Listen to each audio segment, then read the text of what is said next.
حضرت نبی رحمت صلی اللہ علیہ وآلہ وسلم کی سیرت پر مشتمل ایک کتاب لکھی گئی ہے عرب کا چاند، اور اس کا رائٹر ہے سوامی لکشمن پرشاد، انڈیا کا رہنے والا ہے۔ اس نے حضور کی سیرت پر 200-250 صفحات پر مشتمل کتاب لکھی۔ بچپن میں میری نظر سے بھی گزری، بڑے ذوق سے اس کو پڑھا تھا۔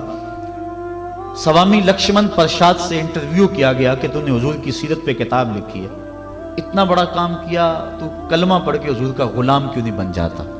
جس انداز سے تو نے محبت کے موتی بکھیرے ہیں اور الفتوں کے پھول اس کتاب میں تو نے اگائے ہیں، تو کیوں نہیں کلمہ پڑھ کے حضور کا غلام بن جاتا؟ تو لالو کا جواب سنیے، ہماری آنکھیں کھول دینے کے لیے کافی ہے، اور اتنا زناٹے دار تماچا ہے، اگر ہم محسوس کریں تو صدیوں اس کی کسک نہ جائے، اگر نہ محسوس کریں تو وہ ایک گاڑی کے پیچھے لکھا تھا، عقل نہ ہو تو موجیں موجیں، لیکن اگر سمجھنے کی بات ہو تو اتنی بڑی تنبیہ ہے کہ پاؤں کے نیچے سے زمین نکل جاتی ہے، اور ہمیں اپنے وجود سے شرم آتی ہے، ہمارے جسم کا ایک ایک رواں پسینے سے شرابور ہو جاتا ہے۔ سوامی لکشمن پرشاد نے جواب دیا، کہا جب میں حضور کی سیرت لکھنے بیٹھا، بڑی بڑی امہات کتب سیر کو پڑھا، اور اس کے نتیجے میں نے یہ کتاب تیار کی ہے۔ حضور کی سیرت کے روشن گوشے اور حضور کی زندگی کے درخشاں باب جب میں نے دیکھے تو یہ جذبہ میرے دل میں انگڑائیاں لینے لگا کہ میں دیر کیوں کرتا ہوں، حضور کا غلام کیوں نہیں بن جاتا۔ لیکن جب میں مسلمانوں کے کردار کو دیکھتا ہوں تو میں کہتا ہوں میں ہندو ہی ٹھیک ہوں۔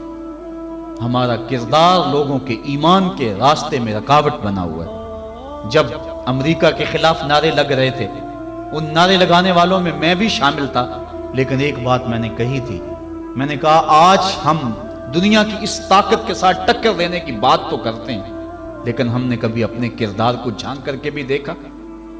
جس بستی، جس شہر اور جس ملک کی حالت یہ ہے کہ واٹر کولر کے اوپر لگے ہوئے جو گلاس ہیں وہ بھی زنجیروں سے باندھے ہوئے ہوں، وہ قوم امریکہ جیسی قوم سے ٹکر نہیں کر سکتی۔ مسجدوں کی لیٹرینوں کے گندے لوٹے بھی سنگلیوں سے باندھنے پڑے۔ جس قوم کا یہ کردار ہے، کیا وہ قوم پنپ سکتی ہے، جہان میں نشو و نما پا سکتی ہے؟ ہم تو اس قدر گراوٹ کا شکار ہیں، ہم اس قدر گرے ہوئے ہیں کہ ہماری لیٹرینوں کے گندے لوٹے وہ بھی باندھ کے رکھنے پڑتے ہیں، ورنہ ہم اتنے چور ہیں کہ وہ بھی اٹھا کے لے جائیں۔ تو جس قوم کا یہ حال ہو، وہ قوم کیا دنیا کی طاقتور قوموں کی آنکھوں میں آنکھیں ڈال کے بات کر سکتی ہے؟